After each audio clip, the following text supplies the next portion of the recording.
want you to imagine finding yourself in the dark, somehow near yet somehow far from God, out in the wilderness. And then decades later, noting that when they write about that specific time in your life, the very season that seemed that God had left you, that they suggest that that is precisely where the Spirit led you.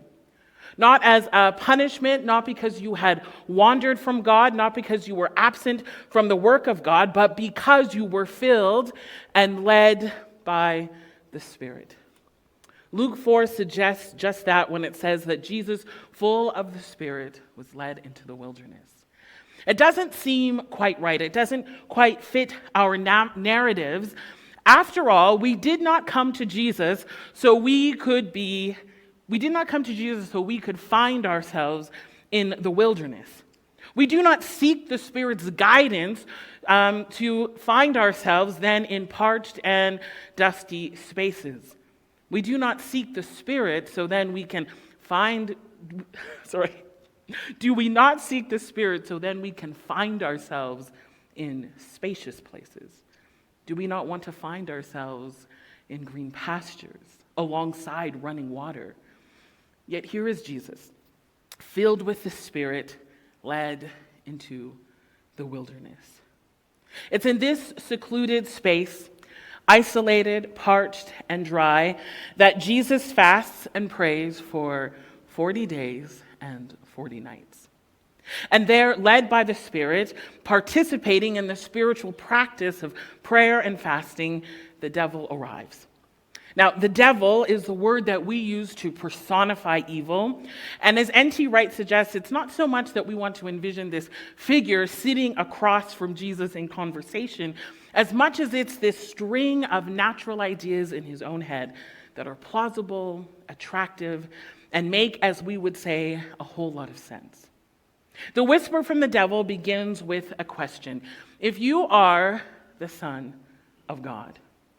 And when we find ourselves in spaces that resemble the wilderness, that is the kind of statement that seems to rise to the surface.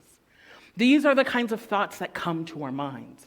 What Richard Rohr notes as those questions or moments that cause us to doubt our divine identity. When all is well, we may not acknowledge that we belong to God, but we don't really question our belonging either. When all is well, we don't wonder if we are a child of God because nothing seems to bring up that concern. When we are winning and when we are rising, when our face is turned toward the sun, we don't wonder if we are loved and valued and seen and known by God. We may not care about the answer, but you also have no reason to ask the question. But in the dark, in the wilderness, that statement seems to hold so much more power.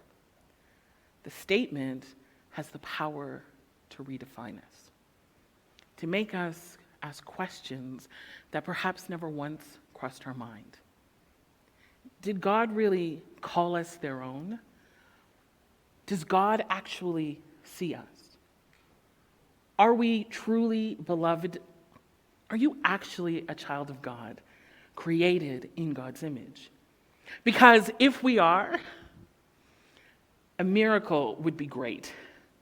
We'd really like to present our list of demands, and we would really like for God to do what we say when we say it. But is that not evil at work? To undermine the words God has sung over us from the moment we take our first breaths, to make us question if we belong, to make us question if the same God who led us into the wilderness is still present while we are there. Is that not evil? For it is in the shaking of our foundational ideas that we are God's, that we are loved, that we are valued, that we belong, that we have been created in the image of God.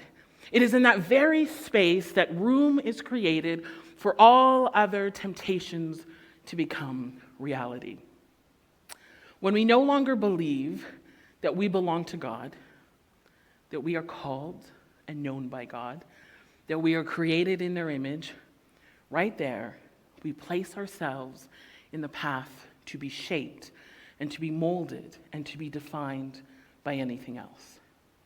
Now, some might say, don't give the devil a foothold, and I think it might be better said, don't forget your divine identity.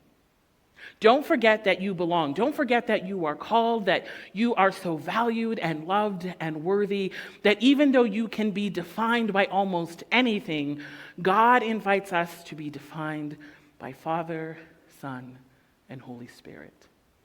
And so it is in these words, if you are the Son of God, which emerge from evil, that go on to say, if you are the Son of God, then tell this stone to become a loaf of bread. It's quite sinister. If you are what God said you are, then why are you hungry? If you are what God said you are, then why are you feeling weak? If you are what God said you are, then why should you be standing in the wilderness, hungry and weak and tired? Just tell this stone to become bread. But Jesus responds, man does not live by bread alone. On the surface, it seems that Jesus is only speaking about stones and bread, but a look one step deeper pronounces a more radical truth that Jesus is proclaiming, almost as if he is saying, even if I do not eat, even if I do not have enough, even if it does not appear to be all that I imagined it to be, even when I find myself in the wilderness, hungry and weak and tired, my situation may not have shifted. The outcomes may not be what I expected. The moment might be crushing, but my divine identity has not changed. My value has not diminished. My calling has not shifted. My capacity to be loved has not dwindled. I still belong to the one who says, I am theirs and they are mine. Indeed, we do not live by bread alone. The second phrase that is uttered by evil in this scenario is, look at what you can see all around you, and if you want it, all of the kingdoms and all of the power and all of the wealth, then you can have it. But only if you bow down to me. Imagine that everything that you want, everything that you think that you need, everything that you long to own, all of the positions you want to carry, the power you want to wield, the titles you want attached to yourself, imagine that all of it is absolutely accessible if only you will choose to relinquish your divine identity. Because in that moment of bowing down to anything other than the one who says we are created in their image, we are no longer being defined by who God says that we are or who God created us to be. And instead, we open ourselves up to be defined by so many other things. Defined by our titles, defined by our position, defined by what we have accumulated, defined by what we can touch and see and feel, defined by our ideas and our ideologies, defined by the power we have and the power we are able to take. Defined not by our belovedness that should lead us to love, but instead defined by all of the ways that we create and speak and enunciate that to be God's beloved is never enough for us or for the ones beside us. And it's in those spaces that greed comes to life, that compromise takes hold, that priorities get shifted, that insecurities rise, that the other becomes our enemy, that we begin to justify celebrating when others lose if it means that we can win. Can you hear the sinister nature of it all? Have everything. Have it all. Everything you wanted, everything you asked for, but just bow down to me. Just give up your divine identity. Jesus responds, it is written, worship the Lord your God and serve them only.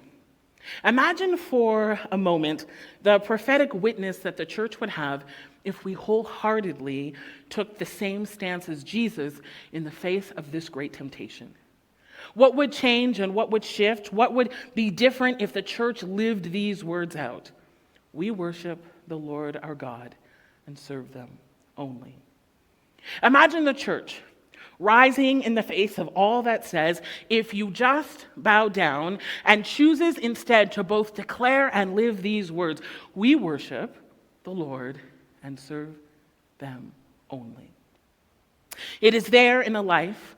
It is there in a life that is formed and shaped by the declaration that we worship and serve God only, that we are made free to be defined only by the God in whose image we are created. Putting aside the lure of being defined by status and position and power, and saying, my identity is not tied to anything other than who God says that I am. I am valued, I am worthy, I am loved, and all of that happens apart from what I do and from what I have.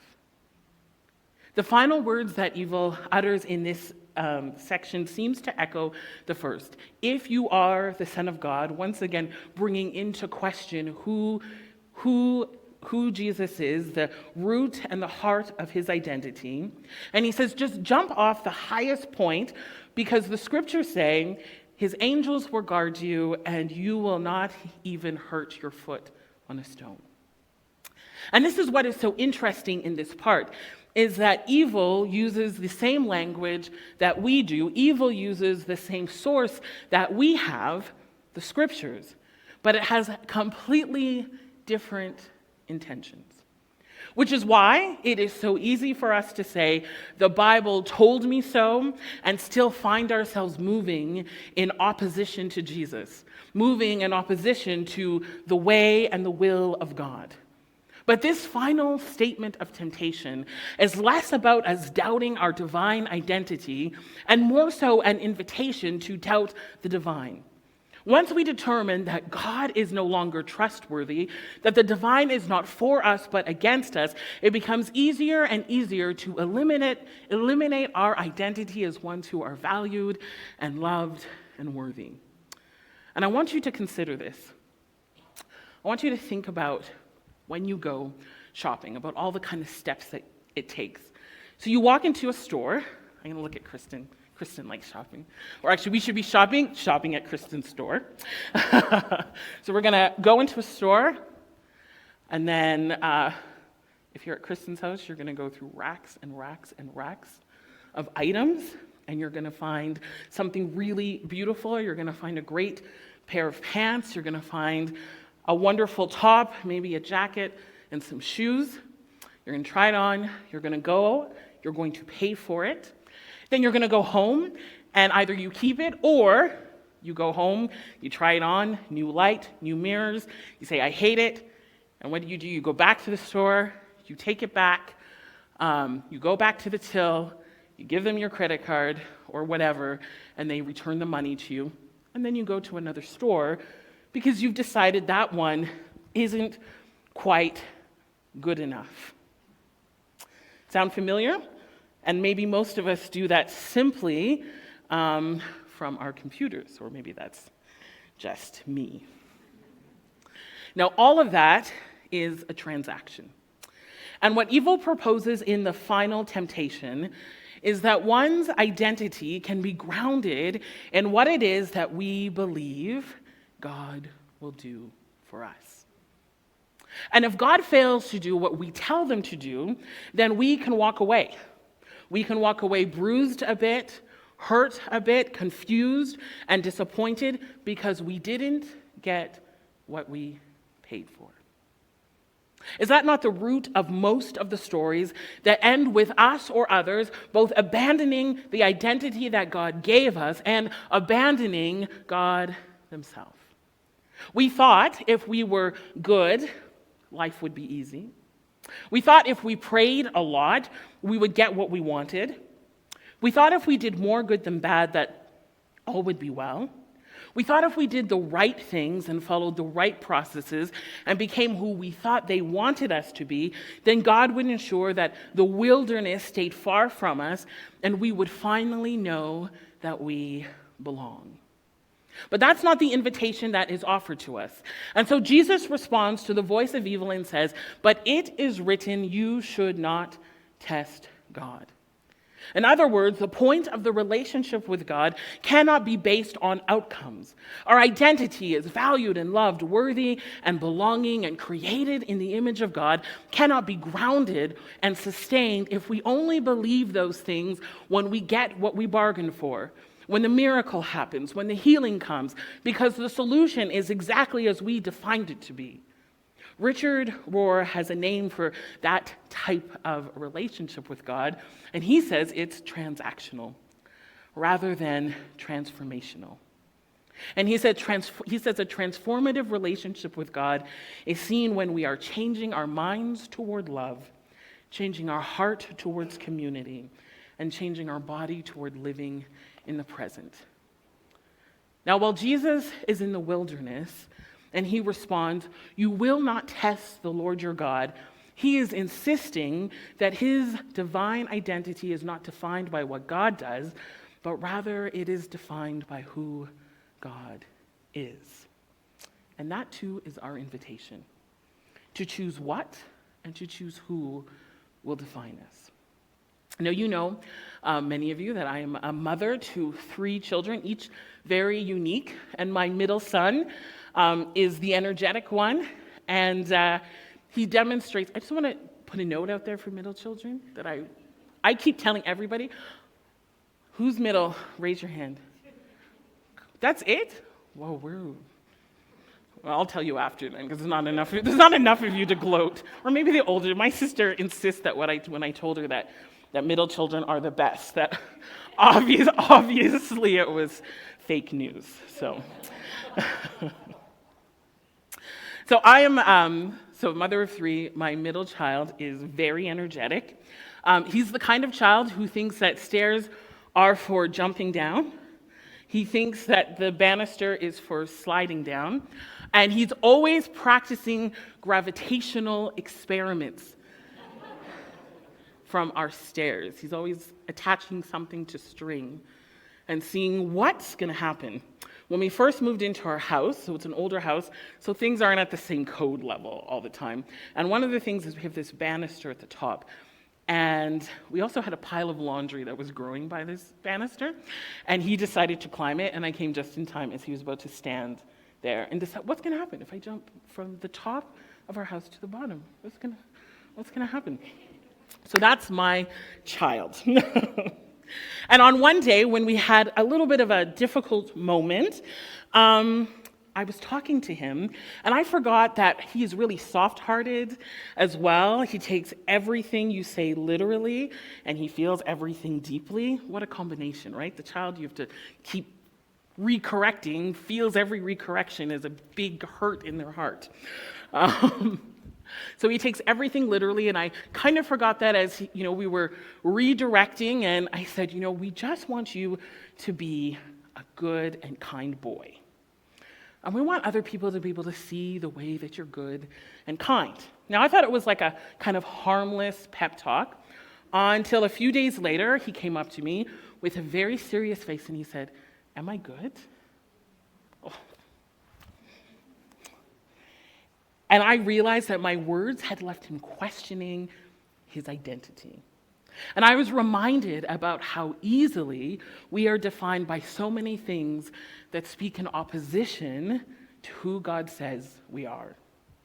At times it is the small phrases and moments, the insignificant encounters that try to tell us that we are not valued or loved or worthy. And while these are subtle and at times very, very innocent, when the word or that moment sticks, it leads us to doubt who we are. And in turn, to doubt who God is. And it's there that we find ourselves face to face with the temptation to make our encounter with God or with others transactional. That if we get what we want, then we are valued. If we just bow down to this one thing, then we will be loved. If we just do enough for God, then finally we will be worthy. We will belong. We will be able to believe that we are created in the image of God. But here's the secret that evil never wants us to know and never wants us to hold on to. We are already valued. We are already loved. We are already worthy. I want you to say it with me. We are already valued. We are already loved. We are already worthy. We are already valued. We are already loved. We are already worthy. Even when we find ourselves in the wilderness, in the dark, in the dry and dusty spaces, those things are already who we are. Jesus enters the wilderness filled with the Spirit, and he leaves the wilderness filled with the Spirit. And so I'm going to make an assumption that to be sustained in the face of temptation is done best when our lives are intertwined with the Holy Spirit. When our value and our worth and our capacity to believe that we are loved comes from God, rather than from the people around us, rather than from our accomplishments or our accumulation, Enneagram 3s, that one is for us. That somehow it is a life intertwined with the Spirit that enables us to emerge from the wilderness, to emerge from the moment of temptation with our divine identity reinforced and still intact. And so this morning, it seems important that we ask this question.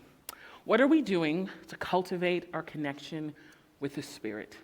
What practices help us live lives that are intertwined with Jesus? Now, the answer to that question is going to be as varied as the people in this room. For some, it's going to be acts of service. For others, it's going to be generosity. For some, it's going to be reading scripture and prayer. And all of those things that kind of lead us in that direction. But this is where it gets challenging. The very practices that we use to help us stay connected with the Spirit can become the very things that we use to determine our worth. They can be the very things that become transactional in our relationship with God, and they can become the very things that we bow down to rather than saying that we worship and serve God only. And so I think it's important to ask ourselves this question. Are these practices, whatever it is that I believe fuels my connection with the Spirit, deeply connects me with God, am I doing that because I believe that I am valued, loved, and worthy? Or am I participating in those practices as a means to attain value, love, and worth? And if the second is your answer, then this is what I want to encourage you to do. I want you to tell God. And not just a single time, but I want you to tell God every time that comes up, almost as your own act of confession.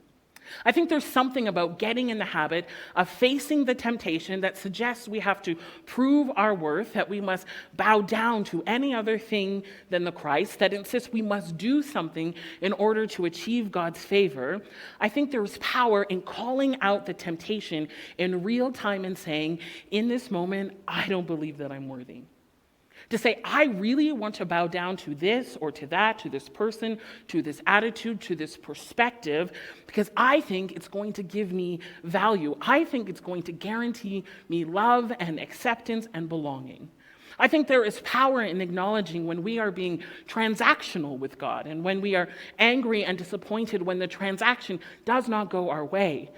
And the more that we practice noticing when we doubt that our identity is connected to God, is the more that I think the temptations, the whisper of evil, the lie that keeps us bound to believing God does not think we are enough, I think that's how it loses power. And the reason it loses power over us is that the more that you notice it, and the less you lean into those things that are the lie that are offered to us, and instead choose to lean into the truth about what God has already spoken over us, is the more we begin to believe it.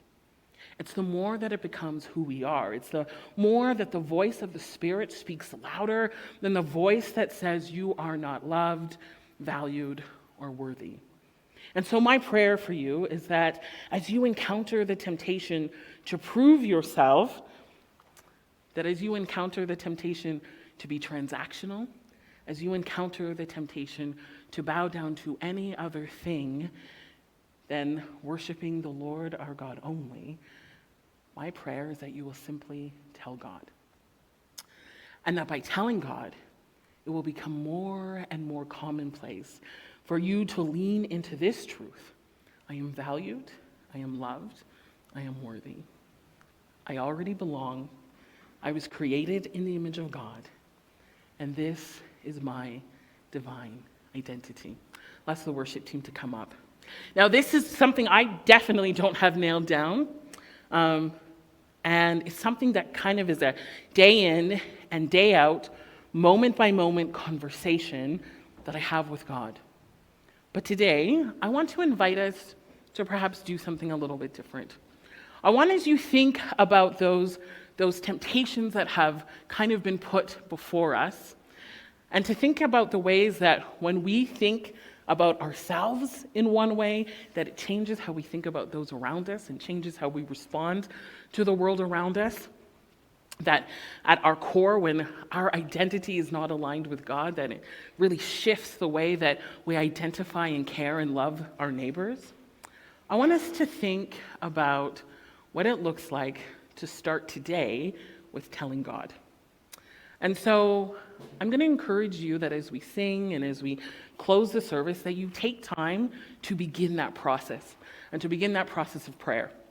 And so you can pray as you sing, you can pray sitting down, but I've also asked Joel and Lincoln and Ebenezer just to be available if you want someone to pray with you. And so they'll just be in the back. If that's something that is helpful, if that's a way for you to lean into the practice, if that's one of the ways that helps you to lean away from the words that evil speaks over you and instead lean into the words that God has always spoken about you. You are valued, you are loved, you are worthy, you belong. You are made in God's image. Proper credit. That term, doubting your divine identity, so I was looking quickly to see if I could find it on my phone, but it was on my computer, is from Richard Rohr. And he talked about it in relation to that phrase, if you are the Son of God. And I think that's really kind of what stuck with me, was the way that the entire temptations seem to connect right back to that. And so as we think about self and we think about God and we think about others, I hope that we will live as ones who believe that we are valued, that we are loved, and that we are worthy. And I think if the Spirit is doing their work well, that should translate into the way that we see those around us. And so my hope is that as you see yourself as worthy and valued and loved, that you will begin to be able to see your neighbor, those who are like you and those who are far different from you, those who seem to belong and those who seem not to, that you will be able to put that onto them as well. And that your change with God, recognizing how deeply God sees you and knows you, will translate into you being able to see others through those same eyes. Have a blessed week.